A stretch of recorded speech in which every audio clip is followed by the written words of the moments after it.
Assalamualaikum warahmatullahi wabarakatuh. Waalaikumsalam warahmatullahi wabarakatuh. Perkenalkan, nama saya Najla. Saya berasal dari Prodi Ilmu Politik kelas A angkatan 2024 dengan NIM F01240111. Baik, di sini saya akan melakukan presentasi yang berjudul komunikasi intrapersonal dan komunikasi kelompok kecil.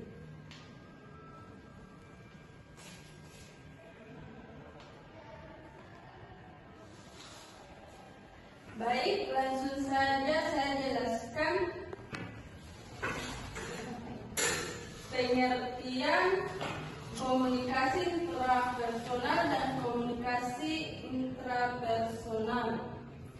Komunikasi intrapersonal adalah sebuah komunikasi atau proses pertukaran informasi, ide, pendapat, dan perasaan yang terjadi antara dua orang atau lebih dan biasanya tidak diatur secara formal. Sedangkan komunikasi intrapersonal atau komunikasi intrapribadi merupakan komunikasi yang dilakukan dengan diri sendiri. Komunikasi ini mengacu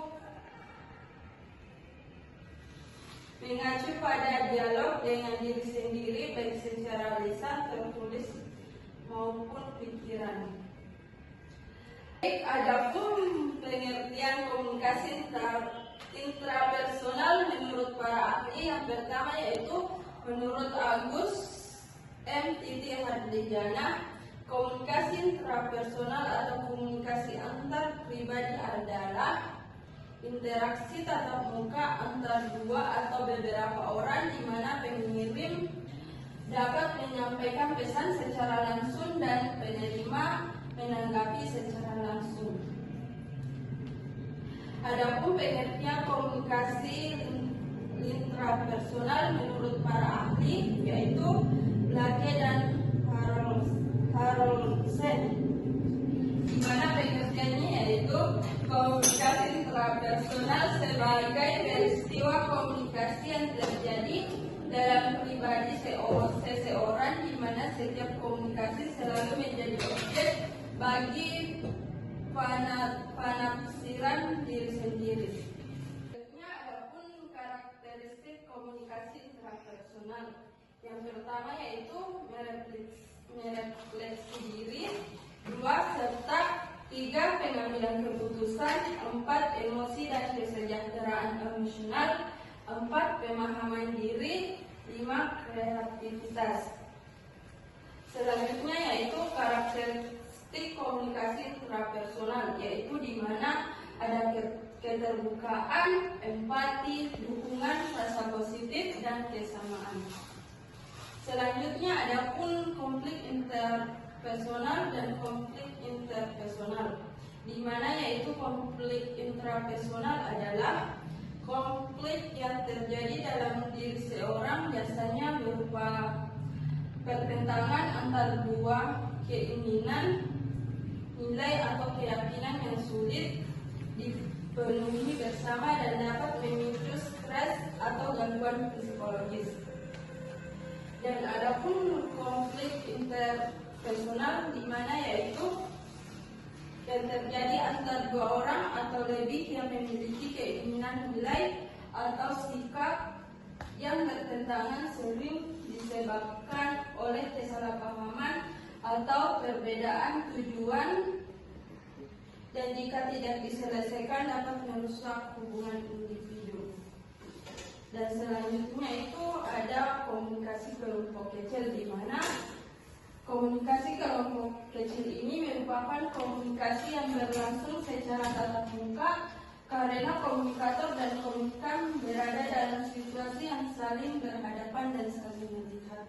Selanjutnya yaitu adapun jenis-jenis komunikasi kelompok kecil, di mana jenis-jenis kelompok kecil ini meliputi berbagai bentuk komunikasi yang berlangsung antara 3 orang atau lebih secara tatap muka dengan interaksi yang intens dan metodologis.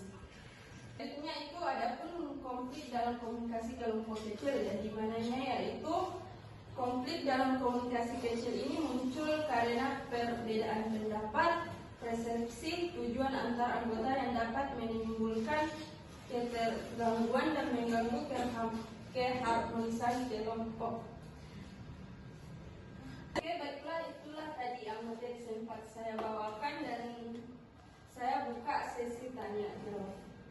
Bukannya baik, kepada saya akan menjawab pertanyaan dari saudara Marni, di mana yaitu pertanyaannya, mengapa komunikasi kelompok kecil penting dalam dunia kerja? Karena dalam dunia kerja banyak keputusan dan penyelesaian masalah dilakukan melalui kerja tim.